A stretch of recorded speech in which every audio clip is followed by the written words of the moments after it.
Hello students, welcome back to my YouTube channel. आज हम start करेंगे क्लास 10th का चैप्टर नंबर 3 का एनसीईआरटी कॉर्नर। इससे पहले हमने इस चैप्टर की चैप्टर वाइज एक्सरसाइज कर ली है, सारी एक्सरसाइज कंप्लीट कर चुके हैं हम। परिचय वाली वीडियो भी हम कर चुके हैं। ठीक है, परिचय में मैंने आपको इस चैप्टर का सारा बेसिक बताया है जो भी यूज़ होना है। ठीक है, तो आज से हम एनसीईआरटी कॉर्नर करेंगे। एनसीईआरटी कॉर्नर बच्चों के लिए बहुत इंपॉर्टेंट होता है, इसलिए मैं एनसीईआरटी कॉर्नर कराती हूँ। क्योंकि 10th क्लास में क्या होता है कि आपको बोर्ड के एग्जाम होते हैं, पता नहीं क्वेश्चन कहाँ से आता है। ठीक है, तो आपको जितने ज़्यादा क्वेश्चन आप कर लो उतना बेटर होता है। ठीक है, तो इसीलिए मैं आपको एनसीईआरटी कॉर्नर कराती हूँ, क्योंकि एनसीईआरटी में आने की संभावना ज़्यादा होती है। ठीक है, जो मैं एनसीईआरटी वाइज आपको कराती हूँ। तो देखिए, पहला क्वेश्चन जो दिया गया है उसमें निम्न समस्याओं में रेखिक समीकरणों के युग्म बनाइए और उनकी ग्राफीय विधि से हल कीजिए। ठीक है, तो हमें हल ज्ञात करने हैं ग्राफीय विधि से। अब पहले आपको ग्राफीय विधि पता होनी चाहिए, तो चलिए पहले हम ग्राफीय विधि जान लेते हैं, फिर हम इस क्वेश्चन को सॉल्व करेंगे। देखिए, ग्राफीय विधि करने के लिए आपको दो इक्वेशन इस तरीके की दी गई होंगी। ठीक है, जैसे कि एक समीकरण ये दे रखी है, एक समीकरण ये। अगर क्वेश्चन में आपको ये समीकरण दी गई होगी तो आपको वैसे फिर आगे से सॉल्व करना है। अगर नहीं दी गई है समीकरण तो आपको क्वेश्चन को पढ़ के समीकरण को बनाना पड़ता है। ठीक है, तो देखिए, अगर आपको जैसे दो समीकरण दे रखे हैं, उनमें क्या करना है, जो यहाँ पे x का, पहली समीकरण का जो x का गुणांक होता है और जो दूसरी समीकरण का x का गुणांक होता है, उन दोनों में, और ऐसे ही y का जो गुणांक होता है दोनों समीकरण में, अगर उनमें a1 अपॉन में a2 उनका अनुपात दूसरे के y के अनुपात के जो गुणांक है उसके अनुपात के बराबर नहीं आता है, तो तब हम क्या कहते हैं कि रेखाएं जो है प्रतिच्छेद करती हुई आपको नजर आएंगी। अगर यहाँ पर इसका अनुपात करेंगे हम, a1 अपॉन में a2 लिखेंगे और b1 अपॉन में b2, अगर वो हमारा दोनों बराबर नहीं आते हैं। ठीक है, अभी आप समझ लीजिए, बाकी आपको क्वेश्चन से बहुत अच्छे से समझ में आ जाएगा।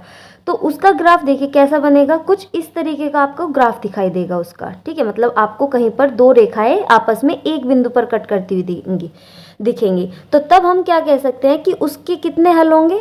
देखिए, कितने बिंदु पर कट कर रही है, ये एक बिंदु पर, तो इसलिए उसका कितना हल होगा, एक हल होगा।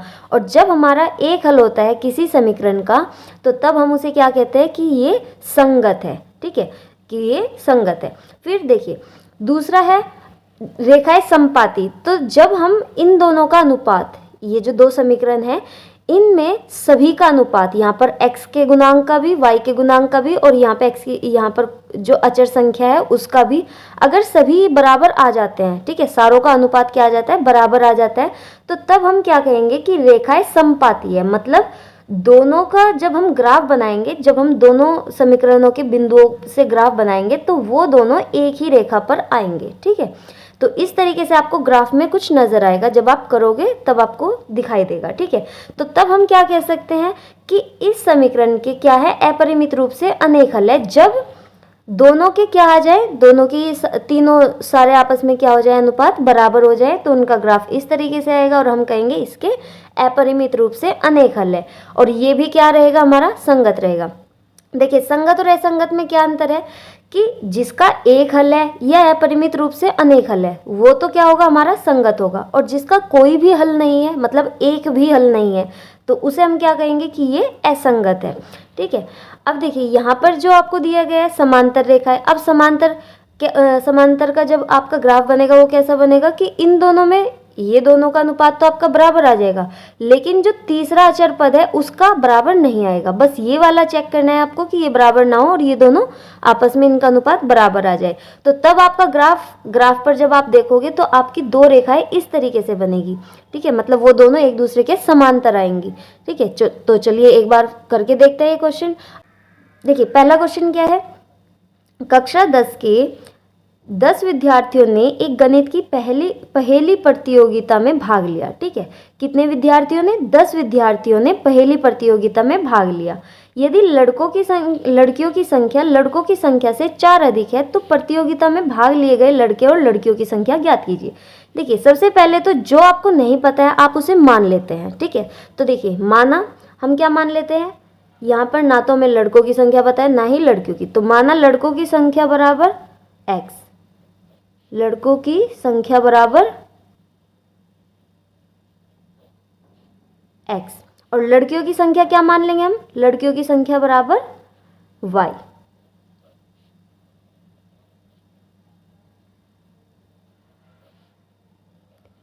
तो सबसे पहले हमने क्या मान लिया, लड़कों की संख्या भी x मान ली और लड़कों की संख्या x मान ली और लड़कियों की संख्या y मान ली, क्योंकि हमें नहीं पता था।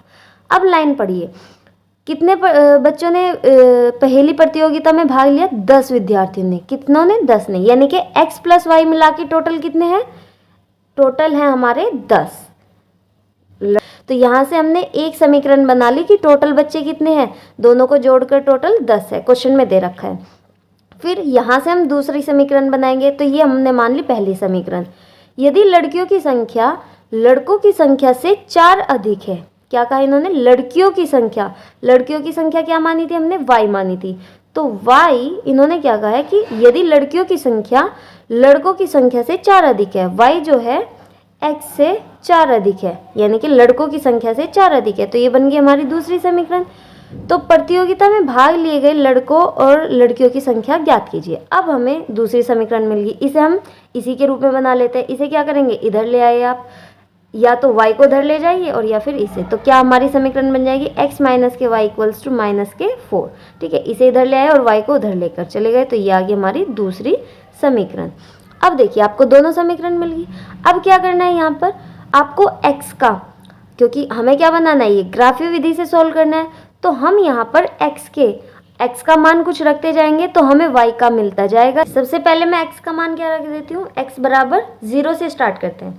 x का मान 0 रखने पर पहले समीकरण 1 से 1 का नोट कर लेते हैं, 1 में रखेंगे 3-4 नंबर्स, तो हम वो नोट कर लेते हैं। फिर हम वही नंबर्स दूसरी समीकरण में रख के उसका मान निकाल लेंगे। ठीक है, तो सबसे पहले समीकरण नंबर 1 में इक्वेशन फर्स्ट में हम रखते हैं। ठीक है, x बराबर 0 रखने पर y का मान देखते कितना आएगा। जब हम यहाँ पर 0 रख देंगे तो y बराबर आ जाएगा हमारा 10। ठीक है, फिर x बराबर कितना रखते हैं, 1 रख लेते हैं, तो y का मान नोट करिए, 1 प्लस के y इक्वल्स टू 10, तो y का मान कितना आ जाएगा, 10 माइनस 1 यानी कि 9। ठीक है, तो y आ गया 9। फिर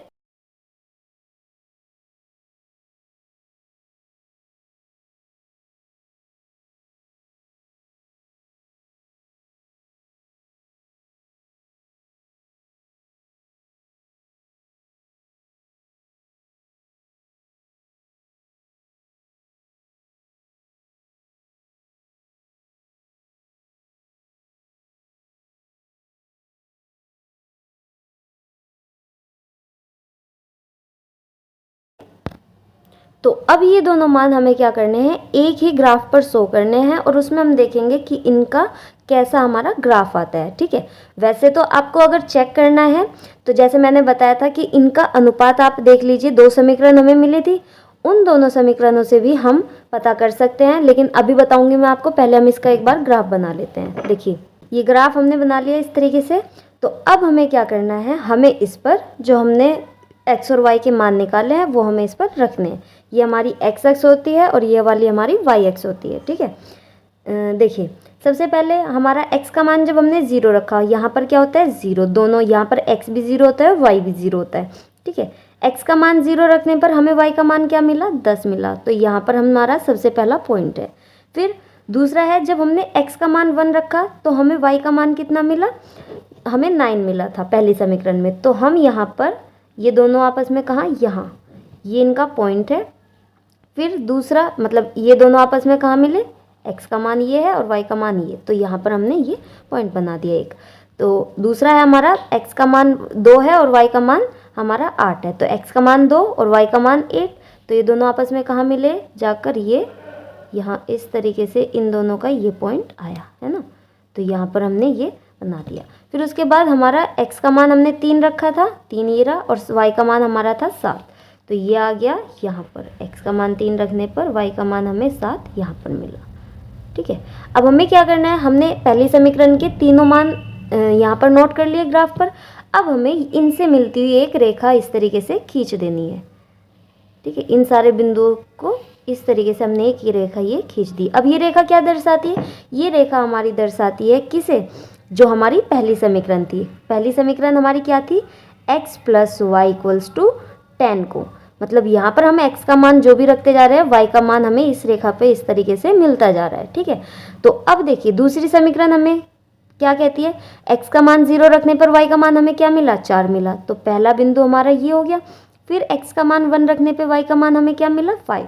तो x का मान 1 रखने पर y का मान 5, ये इस तरीके से यहाँ पर ये बिंदु हमें यहाँ मिलेगा। ठीक है, फिर उसके बाद x का मान 2 रखने पे y का मान हमें कितना मिला, x का मान 2 ये रहा और y का मान 6 ये रहा। ये कहाँ मिलेंगे आपस में, कहीं इस पॉइंट पर ये मिल जाएंगे। ठीक है, यहाँ तो ये बिंदु लगा दिया हमने। फिर उसके बाद x का मान 3 रखने पे y का मान हमें मिला 7, तो x का मान 3 और y का मान 7, तो ये दोनों आपस में कहाँ, किस पॉइंट पर, ये यहाँ y का मान 7 ये रहा। ठीक है, दोनों का सेम ही है, ये यहीं पर ही। ठीक है, क्योंकि पहले जो था हमारा लास्ट वो भी यही था, तो ये आ गया, दोनों का बिंदु यही मिलेगा। तो अब देखिए इन्हें जब हम आपस में मिला देते हैं, चलिए मिलाइए, ये वाला थोड़ा सा देखिए, जब आप ग्राफ पर ये चीज़ें पॉइंट्स बनाते हैं ना, जब आपको ग्राफ मिलेगा, यहाँ पर तो मैं आपको कॉपी पर बनाकर दिखा रही हूँ, लेकिन आपको ग्राफ मिलेगा जब आप ये करोगे, तो ग्राफ पर आप एकदम ये सही पॉइंट आपके मिलते जाएंगे। ठीक है, तो ये ग्राफ आपका कहीं इस तरीके से ये सीधी रेखा इसकी बनेगी। ठीक है, तो ये इसका पॉइंट, ये दोनों देखिए आपको ऊपर वाले में भी 3 और 7 मिले थे और इसमें भी 3 और 7 है, तो ये दोनों यहाँ पर आपस में एक दूसरे को इस पॉइंट पर काट रहे हैं। वो पॉइंट क्या है हमारा, 3 और 7। और यही जो है, देखिए मैंने आपको बताया था, या तो आप ग्राफ बनाकर देख लीजिए, आपको पता लग जाएगा कि आपका ग्राफ कैसा। ये देखिए एक बिंदु पर प्रतिच्छेद कर रहे हैं, तो जब एक बिंदु पर प्रतिच्छेद करते हैं, या तो उससे समझ लीजिए आप, देखिए जो मैंने आपको बताया था कि यहाँ पर कि जब आपके ये दोनों किसी एक बिंदु पर प्रतिच्छेद करेंगे तो ये आपके बराबर नहीं आने वाले। यहीं से ही आप समझ सकते हैं, या तो आप इस समीकरण से समझ लेना ये कि पहली समीकरण ये थी, दूसरी ये थी। हमने यहाँ पर x का गुणांक 1 है, इसका गुणांक 1 है, यहाँ पर इसका गुणांक +k1 है, इसका गुणांक -k1 है, तो ये आपस में बराबर नहीं है, तो इसलिए इनका ग्राफ कैसा बनेगा, कुछ इस तरीके से बनेगा, मतलब एक बिंदु पर प्रतिच्छेद करेगा। तो एक बिंदु पर प्रतिच्छेद करता है तो उसका एक हल होता है। तो इसी तरीके से आपको ग्राफ पर यहाँ पर पता चल गया है कि इसका कितना हल है, केवल एक हल है, और वो क्या है, 3 और 7। और ये वाली जो रेखा थी हमारी, वो उसकी जो समीकरण है वो क्या थी हमारी, x माइनस के वाई इक्वल्स टू -k4। ठीक है, तो इस तरीके से जहाँ ये जिस बिंदु पर काट रहे हैं वो क्या है, इसका एक हल है। तो इसका आंसर क्या आएगा, x का मान बराबर 3 है और y का मान बराबर 7 है। x का मान कितना है, 3 है, और y का मान कितना है, 7 है। तो लड़कों की संख्या कितनी है, तो यहाँ देखिए लड़कों की संख्या हमने क्या मानी थी, x मानी थी, x का मान कितना आया हमारा, 3 आया, और लड़कियों की संख्या हमने कितनी मानी थी, y का मान हमारा आया 7। तो इस तरीके से आपको हल मिल जाएंगे। ठीक है, चलिए नेक्स्ट क्वेश्चन देख लेते हैं। नेक्स्ट क्वेश्चन में आपको दिया गया है 5 पेंसिल तथा 7 कलमों का कुल मूल्य 50 रुपये है, जबकि 7 पेंसिल तथा 5 कलमों का मूल्य 46 है। एक पेंसिल और का मूल्य तथा एक कलम का मूल्य ज्ञात कीजिए। देखिए इसमें भी आपको क्या करना है, ग्राफ ही बनाना है, क्योंकि पहला क्वेश्चन जो है वो ये उसी का ही पार्ट है। ठीक है, तो इसमें भी आपको ग्राफीय विधि से हल करना है। सबसे पहले क्या करना पड़ेगा, अगर इसमें इक्वेशन दे रखी होती तो हम कर लेते, लेकिन इक्वेशन बनानी पड़ेगी, हमें दी गई नहीं है। तो क्या करते हैं हम, सबसे पहले जब हमें इक्वेशन नहीं दी गई होती, जो हमें नहीं पता हम उसे मान लेते हैं। तो यहाँ पर पेंसिल का मूल्य भी नहीं पता और ना ही कलम का मूल्य पता, तो पेंसिल का मूल्य हम क्या मान लेंगे, माना पेंसिल का मूल्य बराबर x, मूल्य बराबर x, और ऐसे ही माना कलम का मूल्य बराबर y। ठीक है, अब यहाँ से हम इक्वेशन बनाते हैं।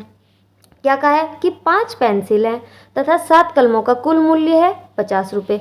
तो जो हमारी पेंसिल थी वो क्या थी, x, कितनी टोटल पेंसिल है, 5 है, तो कितना आ जाएगा ये 5x + k 7y equals to, कुल बताया है इन्होंने, तो 5 पेंसिल और 7 कलमों का मूल्य टोटल कितना है, 50 रुपये है।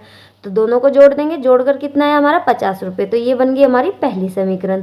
ऐसे दूसरी समीकरण कैसे बनेगी, देखिए एक पेंसिल का मूल्य तथा ये रहा, जबकि 7 पेंसिल तथा 5 कलमों का मूल्य 46 है, तो 7 पेंसिल यानी कि 7x + के 5 पेंसिल है, 5 कलम है, 5y इक्वल्स टू कितना हो जाएगा 46। ये होगी हमारी दूसरी समीकरण। तो यहाँ से आपको 2 समीकरण मिल गई। आप क्या कर सकते हैं, एक बार आप यहाँ पर चेक भी कर सकते हैं। देखिए यहाँ पर a1 की वैल्यू कितनी है 5, b1 की वैल्यू 7, और यहाँ पर c1 की वैल्यू अगर आप इसे इधर लेकर आओगे तो -50 हो जाएगी, और अगर उधर भी करते हैं तो सेम ही आना है, कोई इतना फ़र्क नहीं पड़ता। ठीक है, तो देखिए अगर आपको ग्राफ देखना है कि ग्राफ कैसा बनेगा तो आपको वही करना है, इनका अनुपात रखना है। कितना आ जाएगा इसका 5/7 आ जाएगा इसका, और इसका अनुपात आ जाएगा 7/5 आ जाएगा इसका अनुपात, और इसका आ जाएगा 50/46। ठीक है, तो आप देख सकते हैं यहाँ पर इसका जो है ये तो आपस में बराबर है ही नहीं, और ये भी आपस में बराबर नहीं है। ठीक है, आप इसका लघुत्तम रूप भी निकालेंगे तो भी ये बराबर नहीं आने। तो जब आपका स्टार्टिंग में ये दोनों बराबर नहीं होते, इसका मतलब क्या है कि उसका एक हल है। तो इस समीकरण इन समीकरण का भी क्या आएगा, हमारे पास एक हल आएगा। ठीक है, तो चलिए रख कर देखते हैं हम फटाफट से। सबसे पहले क्या करना है, आपको x का मान रखना है। तो x का मान वही आप 0 से आप देखिए 0 से भी स्टार्ट कर सकते हैं, या फिर आपको जो भी रखना है आप पहले वो भी रख कर देख सकते हैं। आपका जो ग्राफ बनना है वो सेम ही बनना है दोनों से। ठीक है, तो x का मान 0 रखने पर पहली समीकरण, पहले हम क्या कर रहे हैं, इक्वेशन नंबर फर्स्ट में, इक्वेशन फर्स्ट में रख कर देख रहे हैं, फिर दूसरी इक्वेशन में भी ऐसे ही करेंगे। तो पहले समीकरण में x का मान 0 रखा तो y का मान कितना मिल जाएगा, ये आ जाएगा 7y = 50। तो y की वैल्यू यहाँ से मिलेगी आपको 50/7। तो इसका पॉइंटों में आपका आंसर निकलेगा। तो पॉइंट में देखिए कितना आ जाएगा, ये देखिए ये समीकरण फर्स्ट थी और समीकरण 2 थी, इसमें मैंने x का मान रख के y का मान नोट कर लिया है। पहले समीकरण फर्स्ट में x के मान रखे, यहाँ 3 तक रखे हैं मैंने, आप आगे भी रख सकते हैं, और इसमें भी मैंने 3 तक रखे, आप आगे भी इसमें भी रख सकते हो और भी। ठीक है, लेकिन मैंने आगे क्यों नहीं बढ़ाया ये, क्योंकि देखिए यहाँ पर मुझे जिस बिंदु पर ये दोनों आपस में कट करेंगे वो बिंदु मिल चुके हैं। देखिए 3 और 5 इसमें भी आ रहा है, और दूसरी समीकरण में 3 और 5, तो यही वो बिंदु है 3 और 5 जहाँ ये दोनों आपस में एक दूसरे को काटेंगे, और यही उसका एक हल है। ठीक है, तो अब हमें कुछ नहीं करना, बस इसे ग्राफ पर शो करना है। हमें वो बिंदु भी मिल गया है, हमें कलम की संख्या भी मिल गई है, पेंसिल की हमने क्या मानी थी, x मानी थी। अब देखिए ये दोनों में सेम है, तो यही वो बिंदु है जहाँ ये दोनों आपस में टकराएंगे। ठीक है, क्योंकि दोनों में सेम आ रहा है, तो x का मान यहीं से हमें पता लग गया कि x का मान कितना आया, x का मान आ गया हमारा 3, और y का मान कितना आ गया, 5 आ गया। तो जो पेंसिल का मूल्य है वो कितना है, 3 है, और कलम का मूल्य है 5। अब बस आपको कुछ नहीं करना, क्योंकि हमें ग्राफीय विधि से दर्शाना है इसे, तो आपको एक ग्राफ पर बनाकर दिखाना पड़ेगा। चलिए दिखाते हैं। देखिए अब हम बिंदुओं को इस पर दर्शाते हैं। ठीक है, तो पहला जो बिंदु है हमारा वो क्या है, यहाँ पर 0, यहाँ पर दोनों बिंदु 0 होते हैं। ठीक है, x का मान 0 है, तब हमें y का मान कितना मिला, y का मिला हमें 7.12।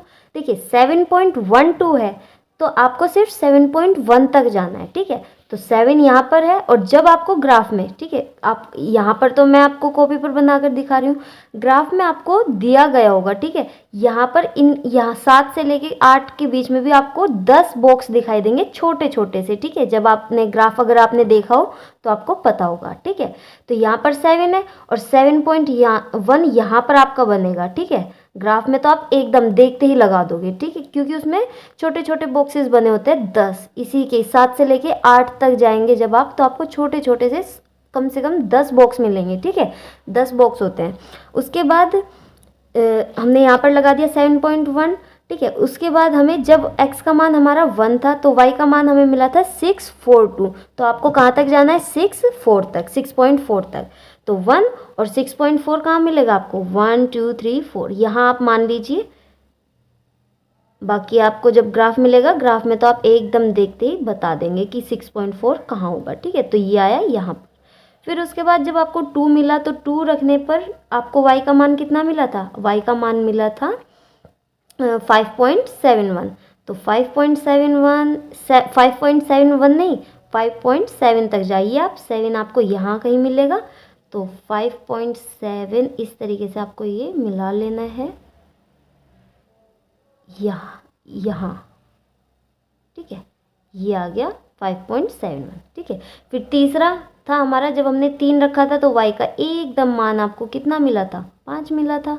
तो ये आ गया, और यही वो पॉइंट है जहाँ ये दोनों रेखाएं आपस में एक दूसरे को कट करेंगी। आपको क्या करना है, इन दोनों बिंदुओं को, इन सारे बिंदुओं को मिला देना है, क्योंकि ये हमारे पहली समीकरण के हैं, और समीकरण का नाम क्या है, 5x + के 7y = 50। ठीक है, ये था हमारी पहली समीकरण। फिर इसके बाद हमें क्या करना है, दूसरी समीकरण भी इसी तरीके से। तो दूसरी समीकरण, ये पॉइंट भी आपको लिखने हैं यहाँ पर, अभी मैं पहले दूसरी की समीकरण भी बना लेती हूँ, उसके बाद मैं आपको लिख कर दिखा दूँगी। ठीक है।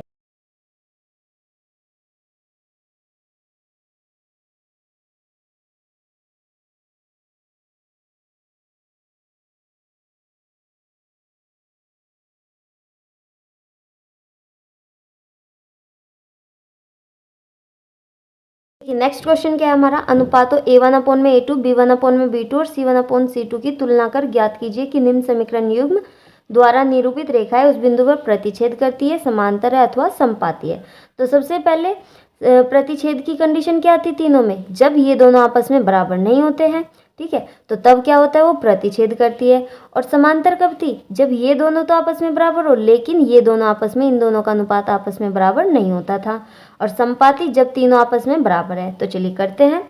सबसे पहले फर्स्ट क्वेश्चन है, देखिए फर्स्ट क्वेश्चन में 5x माइनस के 4y प्लस के 8 इक्वल्स टू 0, ठीक है।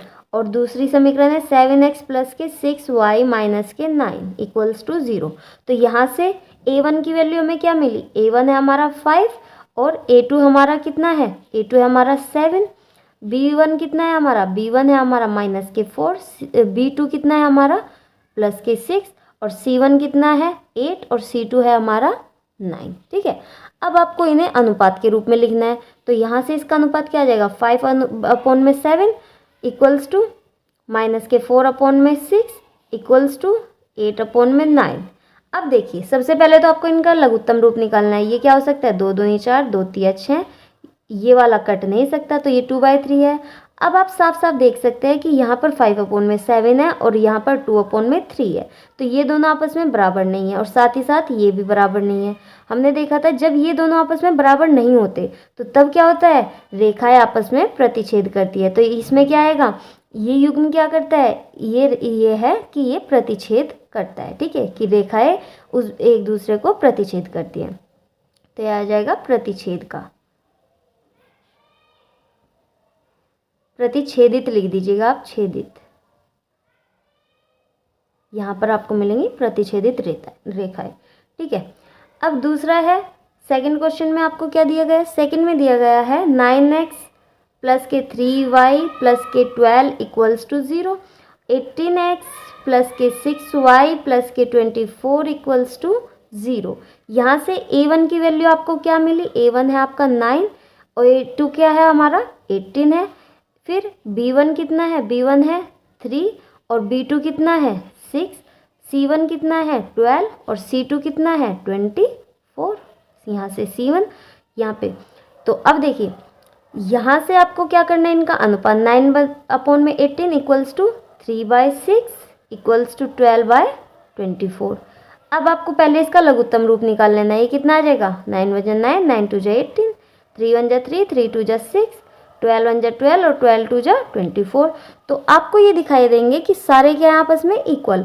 और जब सभी एक आपस में क्या होते हैं, इक्वल होते हैं, तो तब मैंने आपको क्या बताया था कि तब रेखाएं आपस में समपाती होती है। रेखाएं क्या है, समपाती रेखाएं, यहाँ पे लिखिए समपाती रेखाएं, ठीक है। अब ऐसे ही तीसरा क्वेश्चन आपको खुद करना है। तीसरे में कंडीशन लागू करनी है, आपको बताना है, मुझे कमेंट बॉक्स में बताना है एक बार करके कि इसका क्या आएगा, ठीक है। चलिए नेक्स्ट क्वेश्चन देखते हैं। देखिए नेक्स्ट क्वेश्चन भी इसी तरीके का है, बस इसमें क्या बताना है आपको, संगत और असंगत बताना है। देखिए संगत होने की कंडीशन मैंने क्या बताई थी आपको, या तो एक हल हो या फिर अनेक हल हो, तो तब क्या होगा, वो संगत होगा। लेकिन अगर कोई भी हल नहीं है तो तब क्या आता है उसका, असंगत, ठीक है। तो चलिए करते हैं क्वेश्चन को। सबसे पहले फर्स्ट क्वेश्चन में क्या दिया गया है आपको, यहाँ से फर्स्ट क्वेश्चन में 3x प्लस के 2y इक्वल्स टू 5 और दूसरी समीकरण 2x माइनस के 3y इक्वल्स टू 7, ठीक है। आप इसे इधर भी लेकर आ जाइए, माइनस के 5 हो जाएगा ये, तो क्या बनेगी इसकी समीकरण, 3x प्लस के 2y और ये इधर आके माइनस के 5 इक्वल्स टू 0। ऐसे इसकी समीकरण क्या आ जाएगी, 2x माइनस के 3y और माइनस के 7 इक्वल्स टू 0। वैसे इससे कोई फ़र्क नहीं पड़ता है, लेकिन फिर भी आपको समीकरण को उसी रूप में लिखना है। तो अब यहाँ से a1 की वैल्यू, a2 की वैल्यू सभी की हमें पता है, बस आपको डायरेक्ट लिखना है। तो ये आ जाएगा 3/2 इक्वल्स टू 2 माइनस के 3 इक्वल्स टू माइनस के 5 अपॉन में माइनस के 7। तो अब आप यहाँ से देख सकते हैं कि ना तो ये इसके बराबर है और ना ये इसके बराबर है, तो ये आपस में किसी के भी बराबर नहीं है। तो वो वाला छोड़ दीजिए, आपको जब स्टार्टिंग में ये दिख गया कि ये दोनों आपस में बराबर नहीं है, तो जब ये दोनों आपस में बराबर नहीं होते हैं तो तब हमारी क्या कंडीशन आती है कि रेखाएं क्या करती है, आपस में प्रतिच्छेद करती है। और प्रतिच्छेद होने का मतलब क्या है, उनका एक हल है।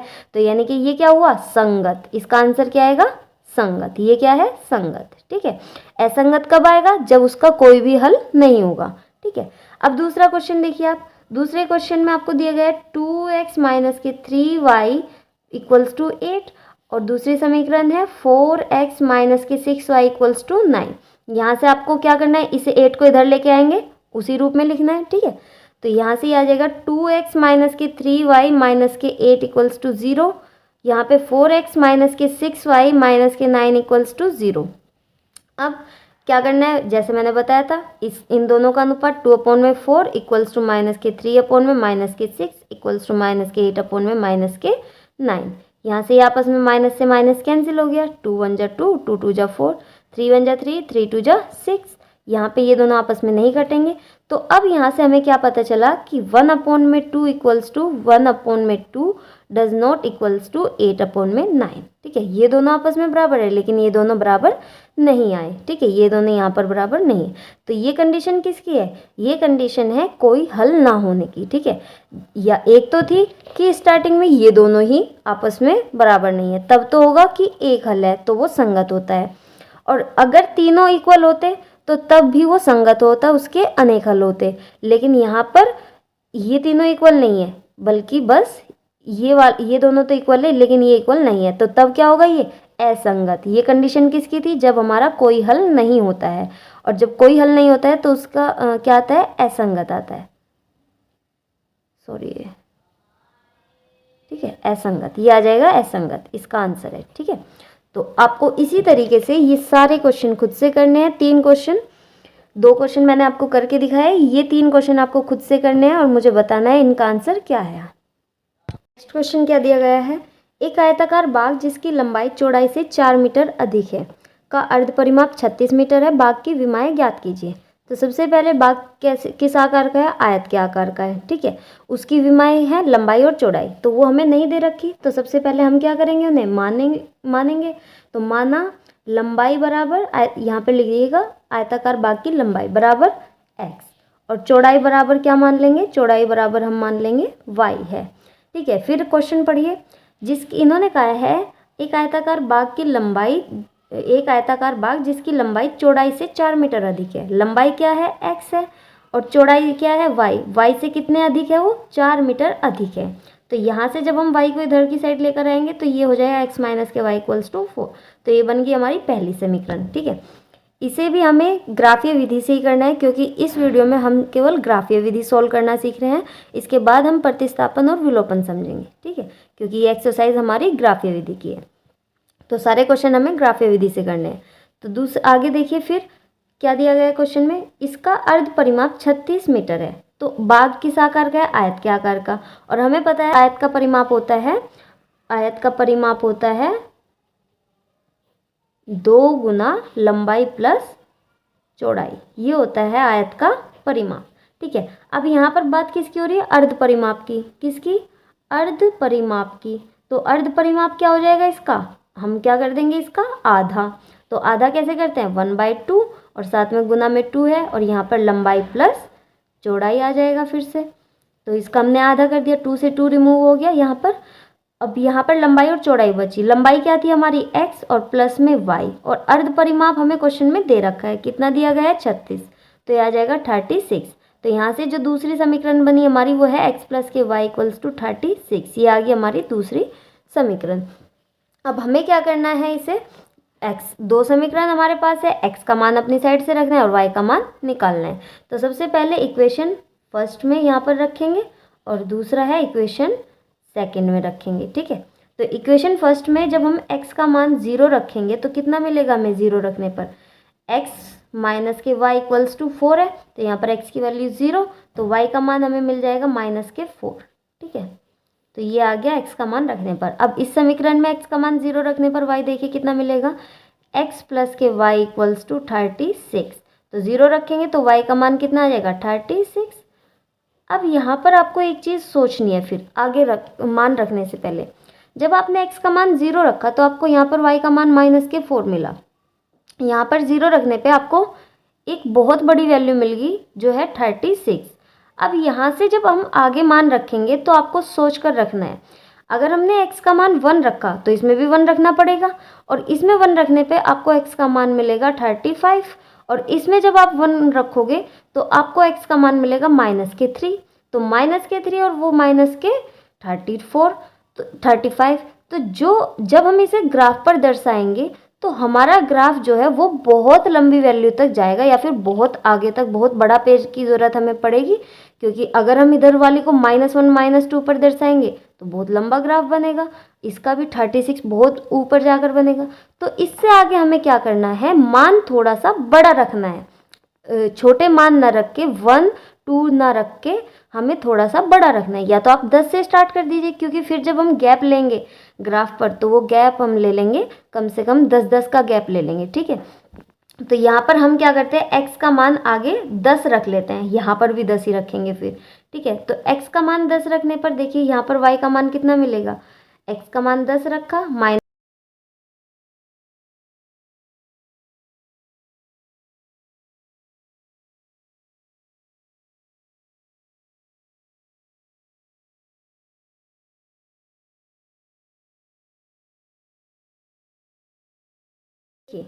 अब इसमें आपको इस तरीके से x का मान रखते जाना है और y का मान आपको मिलते जाएगा, ठीक है। अब यहाँ पर आप क्या देखते हैं कि x का मान तो आप दोनों में सेम ही रख रहे हैं, y का मान सेम आपको कब मिला, जब आपने 20 रखा तो y का मान यहाँ पर भी 16 मिला और यहाँ पर भी 16 मिला। तो यानी कि वो प्रतिच्छेद बिंदु क्या मिल गया हमें, यहाँ पर 20 और 16 मिल गया, ठीक है। तो यहाँ पर x की वैल्यू यानी कि लंबाई हमें पता चल गई, लंबाई कितनी है, लंबाई आ गई हमारी x कितनी थी 20, और यहाँ पर ये मिल गया हमें 20, और y हमें कितना मिल गया, यहाँ पर y मिल गया हमें 16, यानी कि चौड़ाई हमें मिल गई 16। तो इस तरीके से आपको लंबाई और चौड़ाई मिल गई। अब बस आपको कुछ नहीं करना है, इसका ग्राफ बनाना है, ठीक है। अब देखिए आपको ग्राफ बनाने में थोड़ी सी प्रॉब्लम आएगी, आप सोचेंगे कि आपको 0 से लेकर जाना है, मतलब 1 2 3 करना है, या फिर थोड़ी बड़ी संख्या लेनी है। आपको दिख रहा है यहाँ पर x का मान क्या है, 10 है, 20 है, यहाँ पर भी आपको बड़ी बड़ी संख्याएं नजर आ रही है। तो अब आप क्या करोगे, आप जैसे ग्राफ बनाते थे वहाँ पर 1 2 3 लिखते थे, 1 2 3 ना लिख करके आपको थोड़ा बड़ा बड़ा गैप लेना है, ले लिया इधर भी, और वाई एक्स पर भी हमने अंतर 5-5 का ले लिया। अब बस आपको फटाफट से ये पॉइंट मिलाते जाना है। तो सबसे पहले x का मान 0 है पहली समीकरण में, और y का मान 4 है, तो ये पॉइंट आ जाएगा आपका यहाँ कहीं पे, ये पहला पॉइंट आ गया, ठीक है। -5 है ये, तो -4 कहाँ होगा, इससे थोड़ा सा ऊपर, तो पहला पॉइंट ये आ गया। फिर x का मान 10 है तो y का मान 6 है, x का मान 10 तो y का मान 6, तो आपको ये कहाँ मिलेगा, देखिए 5 से थोड़ा सा ऊपर 6 आ जाएगा, तो ये आ जाएगा यहाँ पर, तो सेकंड पॉइंट आ गया आपका यहाँ पर। फिर उसके बाद y का मान आपको, x का मान 20 रखने पर y का मान कितना है, ये है y का मान 16, तो 15 से थोड़ा सा ऊपर जाके ये आ जाएगा आपका 16 यहाँ पर, ठीक है। ये आ जाएगा आपका, ये पहले लगा हुआ है पॉइंट, तो इसे मत समझिएगा, ये है, ठीक है। फिर उसके बाद 30 रखने पर 26, तो 30 ये रहा 30, और 26 कहाँ आएगा, 25 से एक थोड़ा सा ऊपर, तो 25 से ऊपर जाके ये आ जाएगा आपका 30 पे। सही से लगाना है आपको, ग्राफ में आपको कोई प्रॉब्लम नहीं होगी, बस ये कॉपी पे थोड़ी सी प्रॉब्लम हो जाती है। फिर इन सबको आपको क्या करना है, आपस में मिला देना है। वैसे पॉइंट्स तो हमें बस मिल गए, हमारा मेन उद्देश्य पॉइंट को ढूंढना है कि वो पॉइंट क्या है। तो यहाँ पर हमें वो पॉइंट मिल चुके हैं, वो है 20 और 16।